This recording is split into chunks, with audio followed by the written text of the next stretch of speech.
আগেই সন্দেহ তৈরি হয়েছিল জনমনে, তারপরেও তেমন করে পুরোপুরি বিশ্বাস করতে চায়নি কেউই।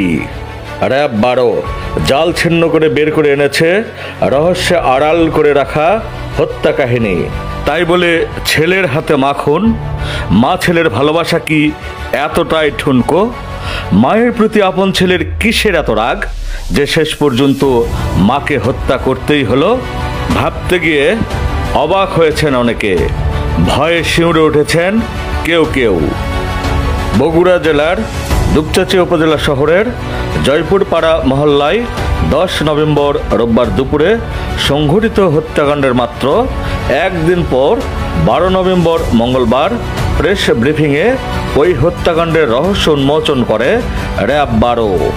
র্যাব বলছে, হাত খরচের টাকা চাওয়া নিয়ে মা উম্মে সালমা ও ছেলে সাদের বিরোধ দীর্ঘদিনের।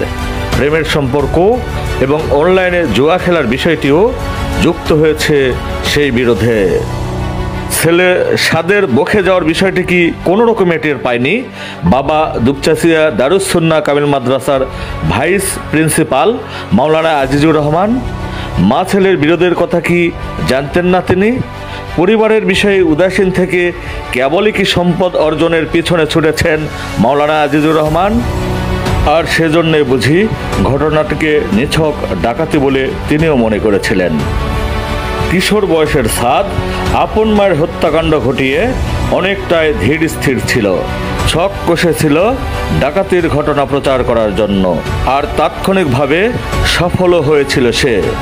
এই কিশোর বয়সে অপরাধ আড়াল করতে কেমন করে অভিনয়ের জন্য এতটা সক্ষম হয়েছিল? তবে কি অল্প বয়সেই সাদ পাকা খেলোয়াড়? আইন খুঁজবে সব প্রশ্নের উত্তর। দুপচাঁচিয়া থানার অফিসার ইনচার্জ ফরিদুল ইসলাম জানান, এ ব্যাপারে থানায় একটি হত্যা মামলা দায়ের করা হয়েছে।